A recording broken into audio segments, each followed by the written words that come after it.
Okay, अस्सलाम वालेकुम class. आज हम अपना नेक्स्ट टॉपिक कर रहे हैं पेज नंबर 193 पे तवील मुद्दत मुख्तलिफ मसारिफ़ का ख़त अखज़ करना। ये आपका इंपॉर्टेंट लॉन्ग क्वेश्चन है, एक दो बार एग्ज़ाम्स में आया हुआ है लेकिन थोड़ा सा मुश्किल है। जैसे आप अच्छे से याद करें, अच्छे से समझें, अगर आपको समझ आ गई तो याद भी हो जाएगा। तवील मुद्दत मुख्तलिफ मसारिफ़ का ख़त अखज़ करने के लिए हम कलील मुद्दत के मुख्तलिफ मसारिफ़ देखते हैं। बिल्कुल इसी तरह जिस तरह हमने कलील मुद्दत के औसत मसारिफ़ निकालने के लिए हमने तवील मुद्दत के औसत मसारिफ़ निकालने के लिए हमने कलील मुद्दत के औसत मसारिफ़ देखे हैं।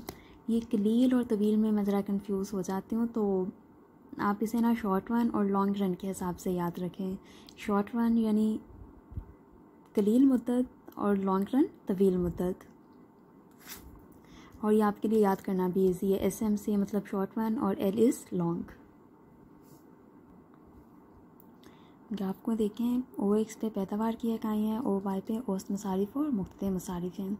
सबसे पहले आपने LA से ड्रॉ कर लिया।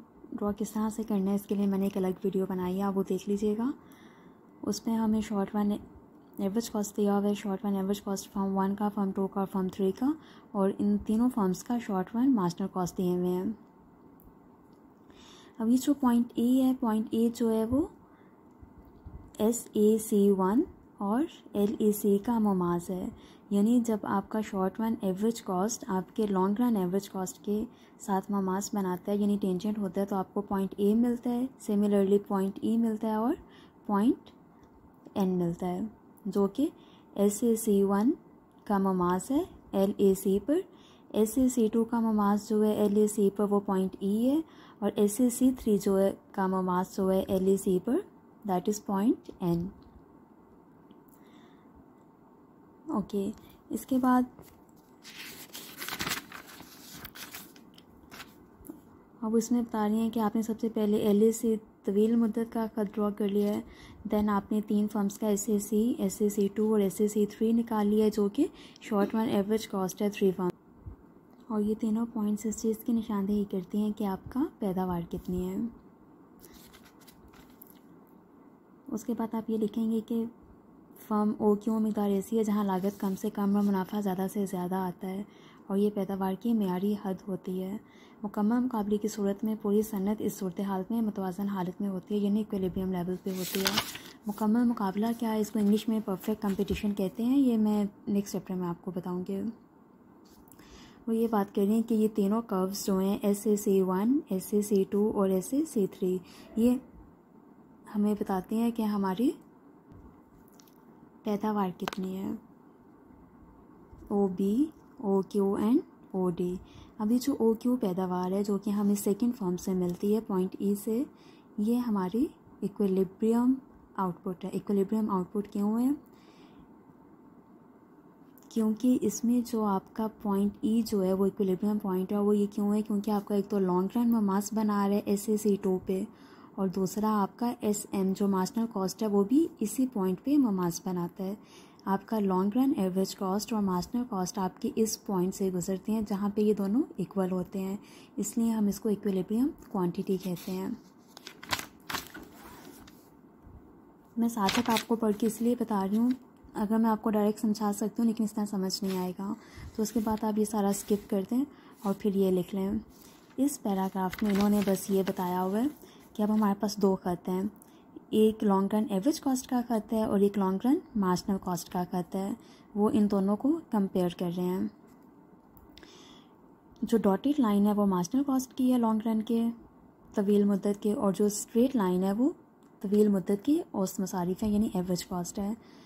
वो ये बात कर रहे हैं कि मार्जिनल कॉस्ट जो है वो नीचे है हमारी एवरेज कॉस्ट से, यानी मुख्तलिफ मसारिफ़ जो हैं तवील मुद्दत के वो नीचे हैं और औसत मसारिफ़ ऊपर हैं। वो नीचे क्यों है? क्योंकि वो तेज़ी से गिरने का रुझान रखते हैं मुख्तलिफ मसारिफ़। और उसके बाद दोनों एक E पॉइंट से गुजरते हैं जहाँ से हमारे औसत मसारिफ़ ऊपर जाने लगते हैं।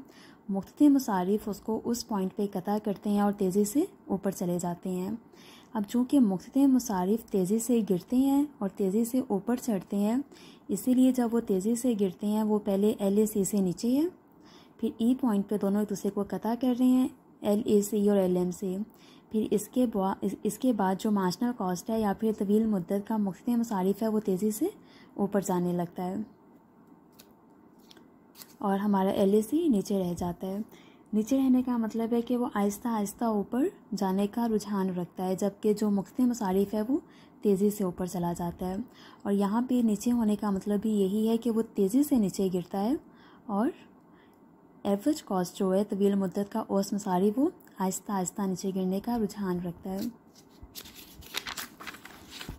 इस पैराग्राफ में इन्होंने बस यही बताया हुआ है। इन्होंने लॉन्ग रन मार्जिनल कॉस्ट और लॉन्ग रन एवरेज कॉस्ट यानी तवील मुद्दत के मुख्तलिफ मसारिफ और तवील मुद्दत के औसत मसारिफ को आपस में कंपेयर किया हुआ है। अब हम निकालते किस तरह से हैं, ये वैसे आप एंड पे लिख सकते हो। इसके बाद आप ये बता सकते हैं कि आपने मार्जिनल कॉस्ट को निकाला कैसे है। निकालने के लिए वो कहते हैं कि हम M पॉइंट को हासिल करते हैं A पॉइंट से, E पॉइंट हमें सेम ही रहता है, और हम N पॉइंट से हासिल करते हैं C पॉइंट को। ये N पॉइंट है जहाँ पे वो ममास बनता था LAC और SA से, और इससे हम हासिल करते हैं C पॉइंट। जब आप A पॉइंट पे अमूद गिराते हो OX पे, आपको ख़त मिलता है AB। A पॉइंट कौन सा था, जहाँ पे आपका short run average cost firm 1 का ममास बनता है आपके लॉन्ग रन एवरेज कॉस्ट पे। ये AB लाइन जो है ये आपके शॉर्ट रन मार्जिनल कॉस्ट को कता करती है पॉइंट M पे।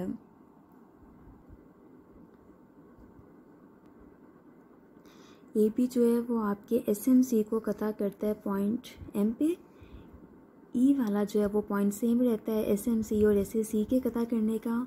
और ये जो लास्ट पे आप देखें जो आपका N है वो अगर आप उस पर अमूद गिराते हो OX पे तो वो आपको एक ख़त देता है ND, और ND को जब आप परपेंडिकुलर ड्रॉ करते हो अपने मार्जिनल कॉस्ट पे तो वो कता करता है SMC3 को पॉइंट C पे। अब MEC को मिला के आपको short long run marginal cost मिलेगा। M पॉइंट कौन सा था कि जब आपका AB ख़त कता कर रहा है SMC1 को, तो जिस पॉइंट पे वो कता करता है वो पहला पॉइंट है यानी M। इस पॉइंट पे अगर आप EQ को देखें, EQ को का ख़त जो है SMC2 को भी किस पॉइंट पे कता कर रहा है, पॉइंट E पे ही कता कर रहा है। और सिमिलरली आपका ND का ख़त जो है SMC3 को पॉइंट C पे काट रहा है, और MEC को मिला के हमें लॉन्ग रन मार्जिनल कॉस्ट मिल रहा है।